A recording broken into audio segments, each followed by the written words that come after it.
さて、今回の解説では、現代社会にすっかり疲れ果てた主人公の佐藤が、ある日突然、見知らぬパラレルワールド、夏崎県の旗宗という場所に迷い込んでしまう、ものすごく戸惑いに満ちた体験を深掘りしていきたいと思います。皆さん、見知らぬ土地で全く言葉が通じなくてパニックになった経験ってありますか？いや、彼がここで味わったカルチャーショックは、正直そんなレベルをはるかに超えちゃってるんですよ。佐藤のこの奇妙な旅は、魂を削られるような東京の過酷な企業環境からスタートします。この言葉からもわかるように、彼は息が詰まるような同調圧力のせいで、自分という存在を完全に見失ってしまっていたんですね。実は、この東京で感じていた深い孤独感というのが、これから彼がパラレルワールドで経験していく道のりを理解する上で、めちゃくちゃ重要なベースになってくるんです。ということで、この夏崎県を生き抜くためのサバイバルガイド、アジェンダはこんな感じです。1、パラレルワールドへの逃避。2、夏崎の特異性。3、お祭りと奇妙な風習。4、ファッションと伝統工芸。5、もう一つの日本史。そして最後、6、孤独からつながりへ。早速進めていきましょう。まずは、セクション1ですね。パラレルワールドへの逃避。企業戦士の燃え尽き症候群から未知の世界へ。これ、彼を突然襲ったパニックをちょっと想像してみてほしいんですが、ついさっきまで佐藤は強制的に有給を取らされて京都に向かっている単なる燃え尽きた日本のサラリーマンだったわけですよ。でもふと目を覚ますと乗っているのは新幹線じゃなくてオレンジ色の広新線っていう謎の列車。しかも降り立った場所は駅じゃなくて半道路停車場だったんです。ここから彼の現実がガラッと歪み始めるんですよね。続いてセクション2、夏崎の特異性。地理と独自の言語を紐解いていきましょう。この世界、地理も言葉も私たちの知ってるものと微妙にあべこべなんです。例えば、私たちが東北って呼んでる北の地域は北東道になっていて、北海道にあたる場所には南海道が存在してるんです。いやー、混乱しますよね。で、さっきも言いましたけど、駅っていう言葉は全く通じなくて、みんな停車場って呼んでるんです。言葉のズレはそれだけじゃないんですよ。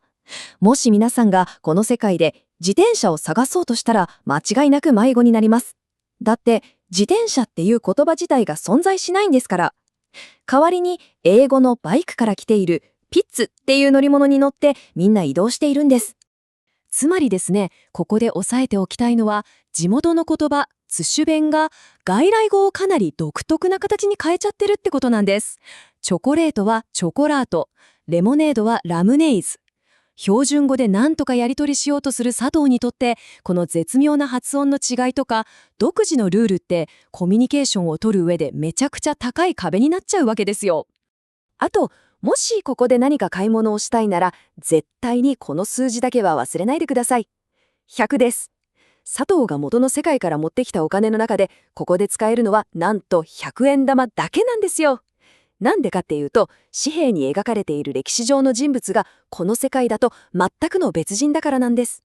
お店でも自販機でもお札が使えなくて、結局小芋ソフトクリームしか買えなかった佐藤の絶望感、なんとなく想像つきますよね。はい、ではセクション3、お祭りと奇妙な風習、夏咲きのシュールな光景についてです。実は佐藤が迷い込んだその日、偶然にも地元で御神大栗っていうすっごく大きなお祭りが開かれていたんです。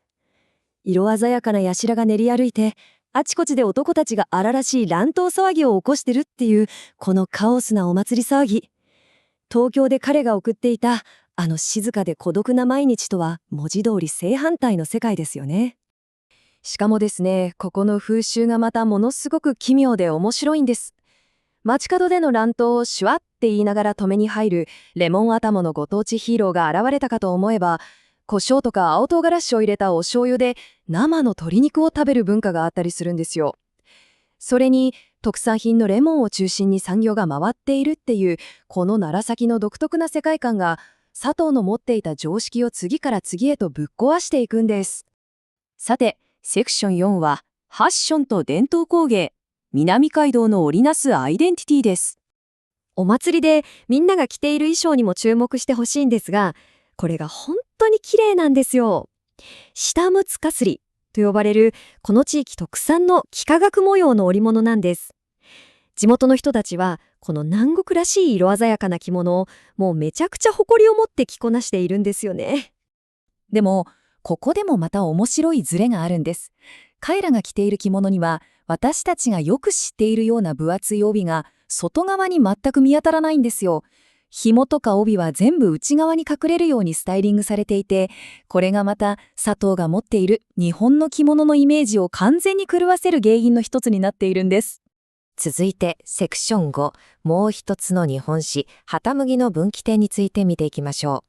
なんでこんなに世界が違うのか。その一番の象徴がこの旗麦城なんです。なんとこのお城の天守閣にはシャチホコじゃなくて強大なキリスト教の十字架がドーンとそびえ立ってるんですよ。八角形の中国風の屋根に十字架。これはキリシタン大名の梶原由良パウロっていう人物が建てたもので、この世界の日本史が過去のどこかで大きく枝分かれしたことをはっきりと物語っています。その歴史の分岐点がまさにこれです。私たちの世界とは違って、弥勒島の戦いという戦いで、ポルトガルがオランダに勝ったんですよね。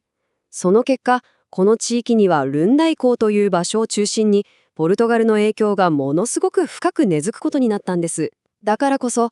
独特な外来語の発音とか、キリスト教の文化がこれだけ堂々と残っているっていうわけなんです。いやー、本当に見事な世界観ですよね。そして最後、セクション6ですね。孤独からつながりへ。不気味の谷で見つける人間らしさ。さて、佐藤の感情面にも目を向いてみましょう。東京にいた頃の佐藤は何百万人という人の中にいながらも完全に孤立していましたよね。そして夏希に迷い込んだ彼もまた言葉も通じないお金もないっていう文字通り究極の異邦人になってしまいました。物理的な孤独はマックスに達したわけですが、面白いことにこのわけのわからない世界が彼を半ば強引に人とのつながりへと引きずり込んでいくんです。そのきっかけになったのが、小学校の同級生だって強引に主張してくる女性、秋美との出会いでした。彼女の押し切るような親切心に巻き込まれて、佐藤はカオスだけど温かい親戚の宴会に参加することになります。そしてここでさらに衝撃の展開が待ってるんですよ。秋美の友達の遥が突然夏崎弁をやめて、実は自分も埼玉県から来た同じ異世界人なんだって打ち明けるんです。この瞬間、ずっと佐藤を囲んでいた分厚い孤独の壁がついにガラッと崩れ落ちるんですよね。遥が標準語で語ったこの言葉、本当にグッときますよね。周りの世界から完全に切り離されてしまった中で、同じ現実とか同じ世界線を共有できる誰かを見つけた時の安堵感。それってどれほど言葉にできないくらいの救いだったか想像するだけで胸が熱くなります。最後に皆さんにちょっと考えてみてほしい問いがあります。もし佐藤みたいに自分の知っている現実やステータスが突然すべてリセットされてしまったら、そこはただの孤独な牢獄になるんでしょうか。それともしがらみから解放されて本当の意味での人間同士のつながりを見つけるための究極の逃避行になるんでしょうか。全く未知の場所に放り出されるっていうことこそが、私たちが本当に大切なものに気づくための一つの秘密の鍵なのかもしれないですね。皆さんはどう感じるか、ぜひ考えてみてください。